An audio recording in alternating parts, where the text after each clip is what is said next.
আর বিজেপির বাচ্চা ওই দু একটা সংখ্যালঘুর থেকে বেরিয়েছে, যে কাল ভাঙড়ে গুন্ডাগিরি করেছে। না তো বিজেপির থেকে টাকা নিতে হবে আর আমাকে নেতা হতে হবে, তাই মানুষের প্রাণ কেড়ে নিয়েছে।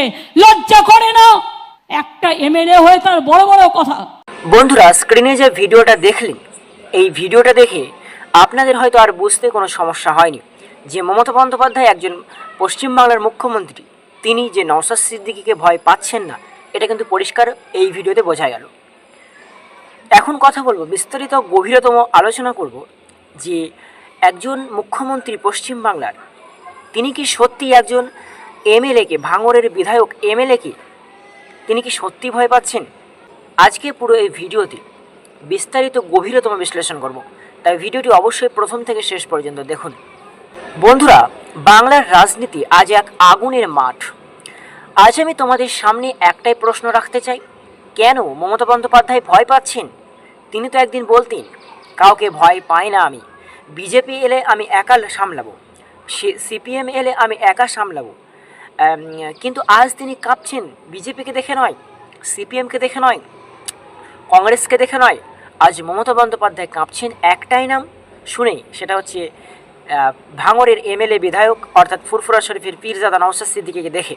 হ্যাঁ বন্ধুরা, এই নওশাদ সিদ্দিকী এই নামটাই এখন বাংলার রাজনীতির রক্তে আগুন ধরিয়ে দিয়েছে। কারণ বাংলার রাজনীতির আসল শক্তি হলো ভোট, আর ভোটের মধ্যে সবচেয়ে বড় যে ফ্যাক্টর সেটা হলো মুসলিম ভোট।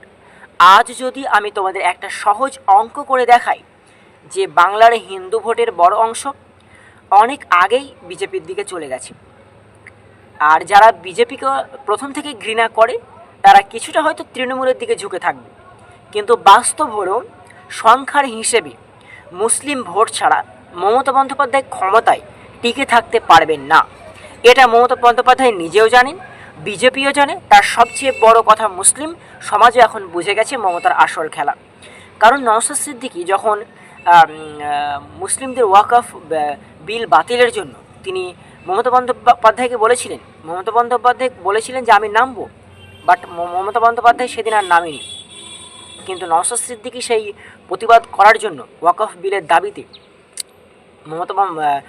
নওশাদ সিদ্দিকী যখন পথে নামেন কলকাতার রাজপথে, তখন মমতার পুলিশ নওশাদ সিদ্দিকীকে আটক করলো, গ্রেফতার করলো। এটা কেন করলো? মমতা বন্দ্যোপাধ্যায় যদি নাই পারেন ওয়াকফ বিল নিয়ে কথা বলতে, কিন্তু নওশাদ সিদ্দিকী বলতে গিয়ে কেন তেনাকে আটক করা হলো?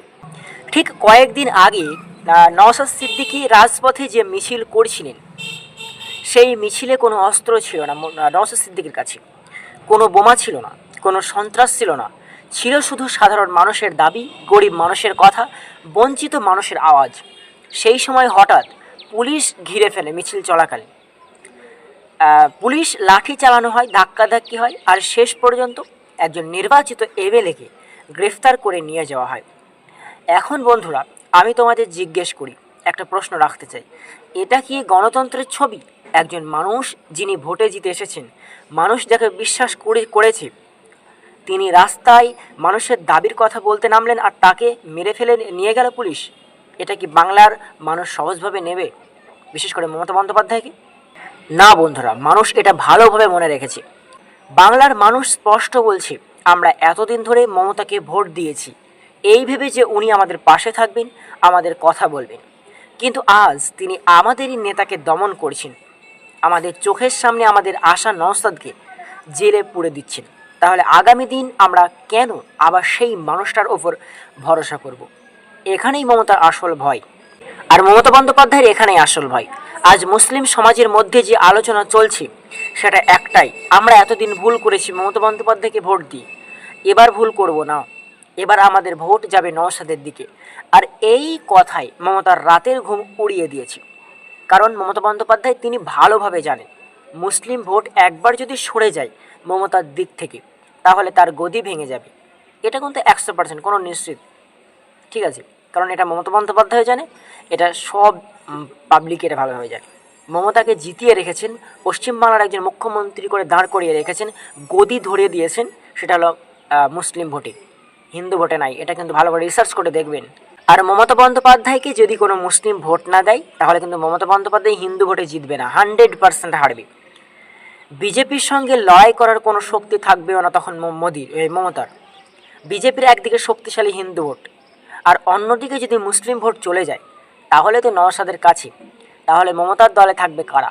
থাকবে শুধু কিছু সরকারি দফতর, কিছু সিন্ডিকেট, কিছু দালাল, কিন্তু সাধারণ মানুষ থাকবে না। আর সাধারণ মানুষ ছাড়া কোনো নেতা টিকে থাকতে পারবে না, এটা আমরা ভালোভাবেই জানি, বিশেষ করে পশ্চিমবাংলা, কেন অন্যান্য শহরেও, অন্যান্য জেলাও। এটা হলো বাংলার রাজনীতির আসল চিত্র। আজ নওশাদ সিদ্দিকীর নাম শুধু মুসলিম সমাজে নয়, প্রতিটি যুবকের মুখে মুখে। কারণ তিনি শুধু মুসলিমদের কথা বলেন না, তিনি সাধারণ গরিব মানুষের কথা বলেন। তিনি সেই প্রশ্ন করেন যা বহুদিন ধরে মানুষ মনে মনে করেছিল, কিন্তু কেউ মুখে আনেনি। আর এই জন্যই মানুষ মনে করছে এই ছেলেটা আলাদা, এই ছেলেটাকে আটকানো দরকার। আর তাই মুখ্যমন্ত্রী মমতা বন্দ্যোপাধ্যায় পুলিশকে নামালেন নওশাদ সিদ্দিকীকে থামানোর জন্য, এটা পরিষ্কার। তাই তাকে গ্রেফতার করা হলো। কিন্তু বন্ধুরা, এখানে একটা বড় ভুল হয়ে গেছে। একজনকে গ্রেফতার করলে, একজনকে চেপে ধরলে মানুষ ভয় পায় না, বরং মানুষ আরও জেগে ওঠে। আজ নওশাদ জেলে গিয়েছিলেন, আবার জামিনেও বেরিয়েছেন। আর এই জামিন পাওয়ার মুহূর্তেই মানুষের মনে একটাই কথা গেঁথে গেছে, নওশাদ অন্যদের মতো নন, উনি লড়াই করতে জানেন, উনি ভয় পান না। আর এই ভাবনাটাই আজ মমতার জন্য সবচেয়ে বড় বিপদ এনে ফেলেছে। কারণ বাংলার মানুষ এখন তুলনা করছে, একদিকে মমতা যিনি বারবার প্রতিশ্রুতি দেন তারপর ভোলেন, অন্যদিকে নওশাদ যিনি রাস্তায় নেমে মানুষের জন্য লড়াই করছেন।